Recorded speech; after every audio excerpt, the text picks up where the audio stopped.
In this video, we're going to look at how to create the Lightbox main screen. So as you recall, in the previous video, we looked at how to create step 4, 3 balls non-continuous, the main screen, and the slide layers to show the juggling animation. So now we're going to focus on this Let's Break It Down button that will trigger another slide to pop up so that the learner can break down the sequence themselves and do it as slow as they want. So we're going to start by first looking at the storyboard. And this is the part that we're going to focus on. So we're going to look at this text here and the caption text here. So we're going to be creating text boxes that say start here, repeat in the opposite direction, and retry.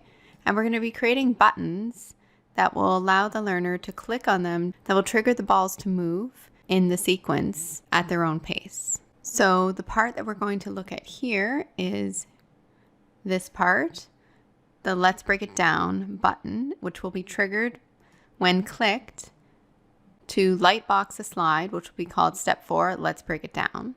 In the lightboxed slide, buttons can be clicked to trigger balls to move from one hand to the other to show the juggling throwing sequence more slowly.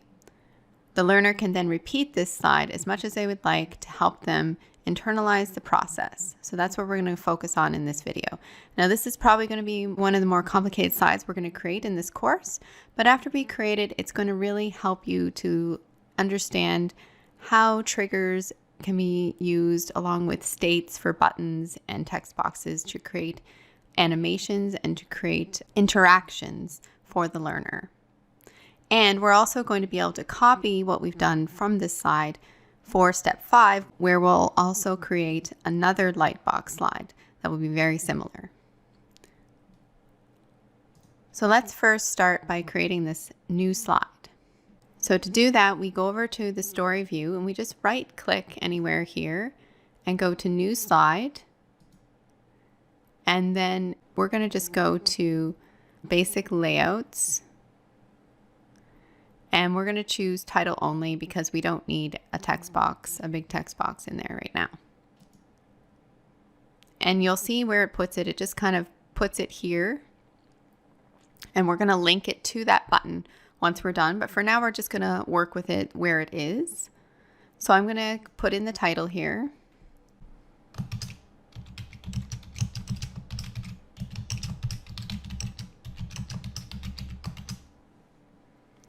Okay, so there's the title. Now let's just bold that as usual and change the color of the text. Okay, so there's the title. Now we're going to go back to the previous step here. So step 4, we're just going to copy our avatar and then go over to our lightbox slide and paste her in. And then we're going to just make her bigger and we're going to center her on the screen. And let's just go look at the size and position, see where she's at the moment. So we have under size, height 512, width 202. I'm just going to increase that a little bit here to what I've used before, and I think it will look good. So 542 pixels for height, and we'll change the width to 214. Oh, it did it automatically for us. There we go. I'm just going to go to position now, and I'm going to change her position to 245.70, so 245 horizontal and 70 for vertical. Just to see if that makes her look a little more centered. Okay, we'll leave her right there for now. I think that looks pretty centered. Now we're going to copy the balls from the previous slide as well. So from step 4, we're going to go back to step 4 here. And we're going to go to the juggling animation. We're just going to copy each ball one at a time just so it gets labeled properly in Storyline. So we'll copy the yellow ball first and then paste it in, and then the green and then the blue.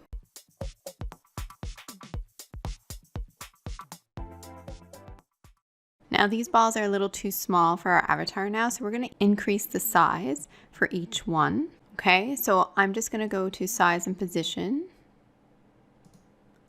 and I'm going to look at the size. So they're 36 by 36 pixels right now. I'm going to up that to 46 and see if that looks any better.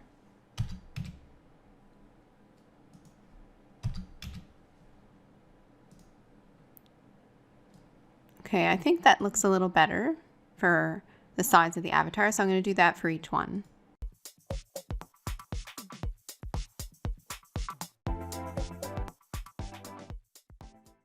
Okay, and then I'm just going to position the blue one here, the green one here on her left hand,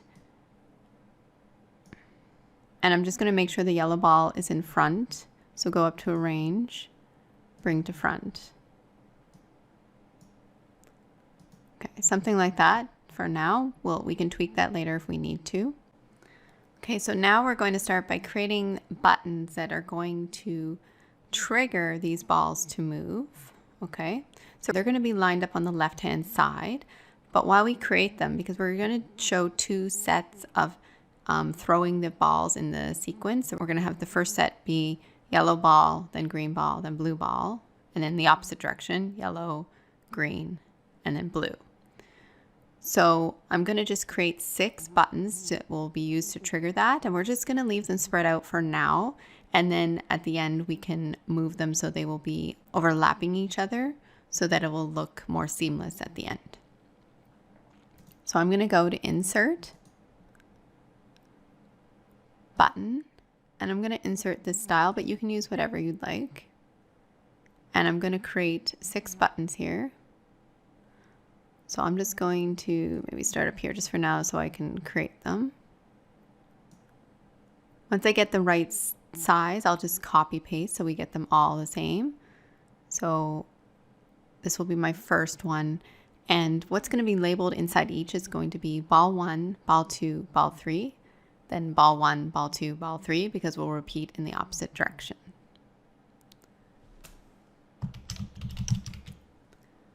So there's ball 1.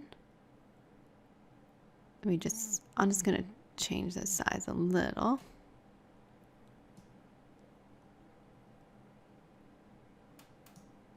Okay, ball 1. And I'm going to make that yellow. I'm going to use this one, I think.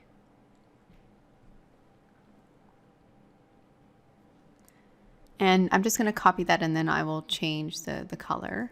Let me just make sure that's white. Okay, so that color is white, but let's put a shadow there too, just so that it can be seen more easily. There we go. And I'm just going to copy that 5 more times. So now I have 6 buttons here. Just going to separate those out a bit, and then we'll relabel them and color them appropriately to go along with each of the juggling ball colors.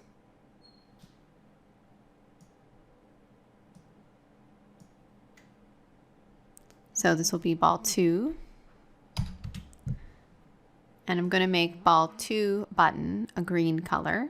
So go over here to Format, go to Button Fill, and we'll use this green here.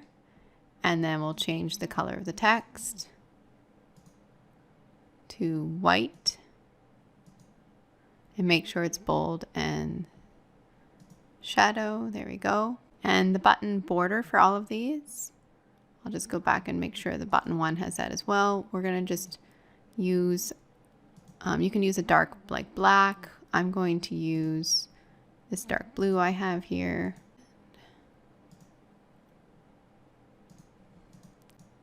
All right, so there we go. And so the outline on this one, button border, I have that blue color already selected, so there we go. And now we'll change this one to button 3.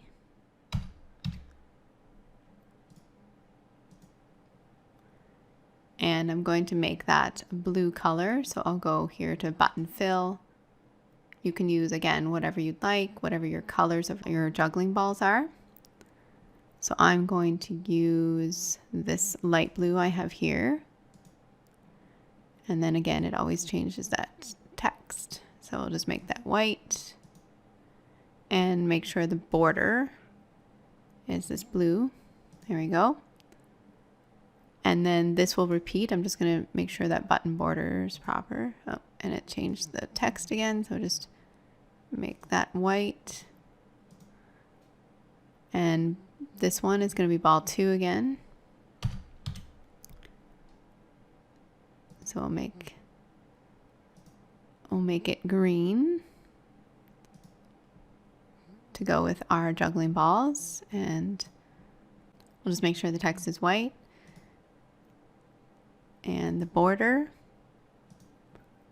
And the last one here, ball 3, change that to the blue color I use. You can use whatever you'd like. As long as it like matches with the juggling balls, I think that's the main thing. So whatever colors you chose, if you chose purple and black and something else, then you can go with those colors. So you don't have to follow this exactly. I'm just showing you an example.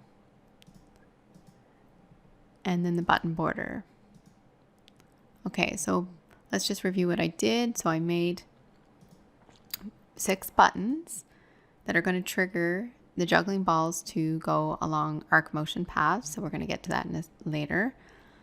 And I just match the colors so that they correspond to the ball that you want to move.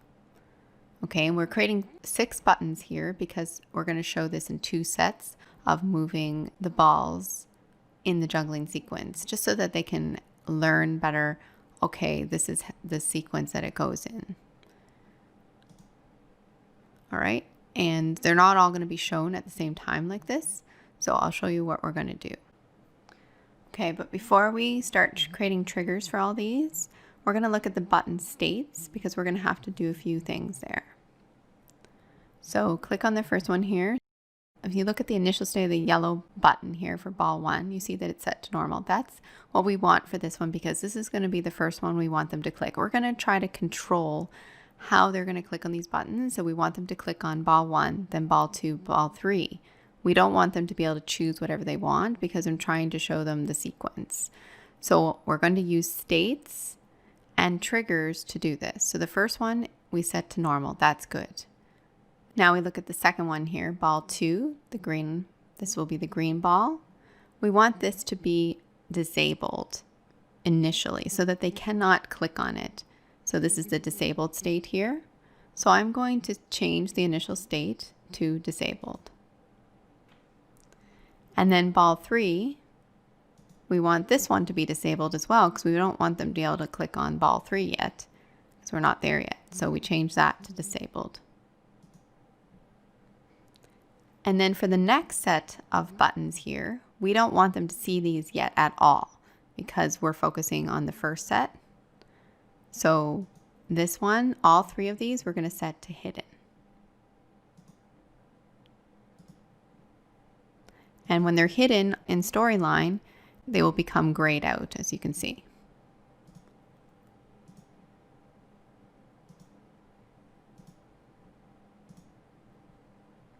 All right, so we've set the initial state for all of these, hidden for these ones, and then normal, disabled, disabled for those. Now let's go back to the timeline. We're going to make sure that all of these buttons and all these items we have in the timeline for this slide go out to at least 60 seconds because we want to let them have some time to do this, but we're also going to add a trigger later, and I'll show you that, where we're going to have the timeline pause just before the end so that if we add any animations to any of these elements, these buttons and so on, that they won't disappear if you add like an exit animation. So I'll explain that a bit more later. So I'm going to stretch this out.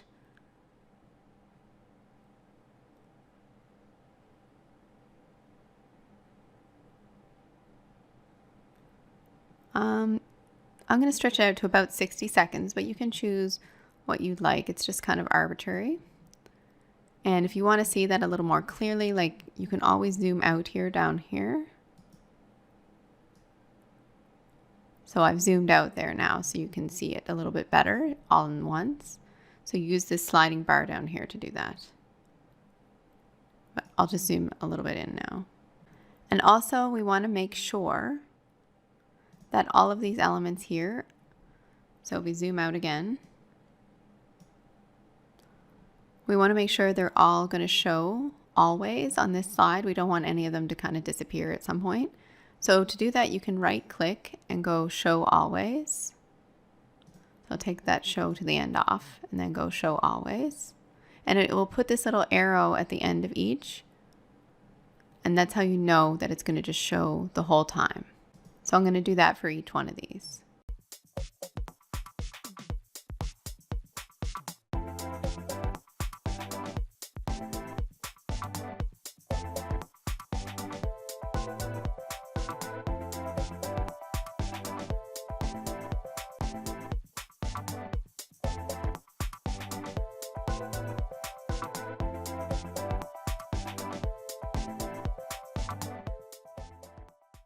All right, there we go. So they should all have the little arrows indicating all of these items on the screen will show always for this slide, just because this slide is like a practice slide. So we don't want anything to interfere with them being able to just practice on their own time. Okay, so now we're going to start to create these triggers, and this may get a little complicated as we go through, but I'm going to try to explain it slowly, and I'll recap as we go along so to make sure that it's clear what we're doing, because this type of thinking sometimes can be a little bit complicated. So once you click on the green button, for example, the yellow one needs to go to a state of disabled so that it can't be clicked on anymore. So these things you have to kind of think of as though you were clicking on the button and what you don't want happening. And you also need to preview and do take a trial and error approach to this until you get it to work right. But I've already kind of gone through a lot of that already, so I'm going to show you how it can be done to make this a little easier for you, especially if this is the first time you're using Storyline and you haven't done this kind of thing before. So we're starting on this slide with these juggling balls showing up here. So they're on the screen like this, but once we click on one of these buttons, we will have a slide layer come up that we're going to create later to show the arc motion path for each of the balls. When we click on ball 1, this yellow button here, we want oval 1 to disappear, to go into hidden, so that the slide layer that will show the arc motion path will appear. And we're going to be putting those triggers in later. So I'm going to go over here so you can see that it's already labeled over here on the right hand side. Button 1, 2, 3, 4, 5, and 6. So those are our 6 buttons here. So this is button 1, 2, 3, 4, 5, and 6. So under button 1, we're going to add a trigger to change the state of oval 1. So oval 1 should be our yellow ball, so we'll just check that. Oval 1, so it's highlighting the yellow one because we copied it in one at a time. Oval 2 is the green, oval 3 is the blue. So oval 1 to hidden when the user clicks button 1, which we're on already. So click OK. So that's our first trigger. And then we're going to add another trigger here for button 1. So right trigger. We're going to change the state of button 2 to normal. So now we want button 2 to be able to be clicked when the user clicks button 1. So once they click button 1, button 2 is now going to be available to be clicked. Okay, so that's done. So now under button 2, we're going to add a trigger. So kind of a similar thing here. We're going to change the state of oval 2 this time to hidden. So this is again so that the slide layer associated with this motion is going to show. We don't want to show this static button because these ones are static. Okay, so we're changing the state of oval 2 to hidden when the user clicks button 2. So the green button. And now we're going to add another trigger to change the state of button 3, so that's the blue one, you can see it highlighting there, to normal when the user clicks button 2. So that is again so that now button 3 is available to be clicked. So we're kind of controlling how they move through this instead of giving them leeway, because we have to show it in the sequence. So we can't have them clicking on ball 2 before they click on ball 1. That wouldn't make sense for teaching them how to juggle 3 balls. And then another trigger here for button 2. We want to change the state of button 1. So the first one, we want to make sure that goes to disabled because we don't want them to be able to click on it again. So we change button 1 here, which would trigger ball 1, here the yellow one, to disabled. So that it can't be clicked on again. Okay, now let's go make triggers for button 3, which will trigger ball 3, the blue one. So we're going to add a trigger. So a similar type thing here. We're going to change the state.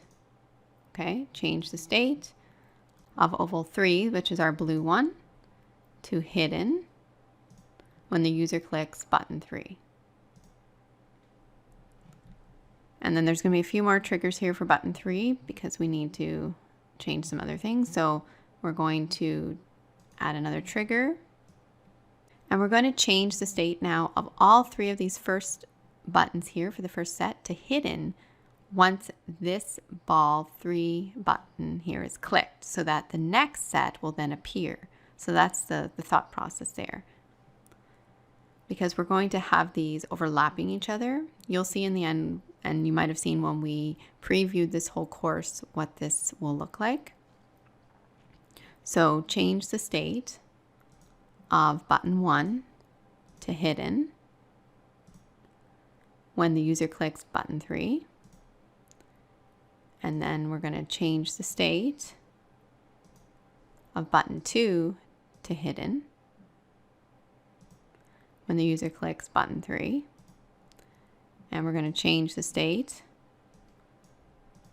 of button 3, so itself, to hidden when the user clicks button 3. So those are all going to disappear once it is clicked. This will make more sense once you see what the plan is here. You could, if you wanted to not do this, you could just have them all lined up like this. That's fine, but you might want to label this as like the first set, second set. So I wanted it to kind of have instructions that's going to kind of show, or directions that's going to show above these. So that's why I did it this way. But you could always do it a more simpler way by having all the buttons there and then just having them be able to click one at a time in sequence. So that's an alternate way to do it. So now we're going to make it so that these buttons here, the next set, will show up once button 3 here for ball 3 is clicked. So I'm going to create another trigger to change the state of button 4, which is this one that's hidden right now, to normal when the user clicks button 3. And then we're going to change the state of the next 2 to disabled. So they're going to show up now, but you're not going to be able to click on them right away. Button 5 to disabled when the user clicks button 3. And change the state of button 6 to disabled. Okay, so now we're going to create triggers for the next set of buttons. So button 4, 5, and 6. So we're going to add a trigger here. So it's a similar kind of process. So once they click on this next set, so ball 1, once they click on that one, ball 2 is going to go from disabled state to normal state, so you can click on it next. So change the state of button 5 to normal when the user clicks button 4. All right, that's all we need to do, I think, for that one at the moment. And now button 5, add a trigger. So we're going to change the state of button 4. And so we're doing a similar thing again to now disabled, because we don't want them to be able to click on that after they've already clicked on it. So change it to disabled when the user clicks button 5. And then add another trigger for button 5. So change the state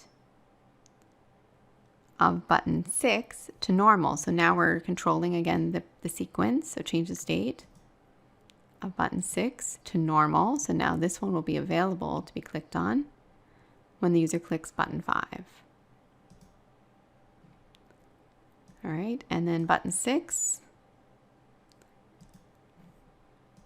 add a trigger. We're going to change the state of button 4 to hidden, and button 5 to hidden, and button 6 to hidden, because then we're going to show a retry button so they can try it all over again. So we're going to get to that in a minute. So change the state of button 4 to hidden when the user clicks button 6. So this is the last one here. And we'll create 2 more. So change the state of button 5 to hidden, and change the state of button 6 to hidden. So it's going to disappear.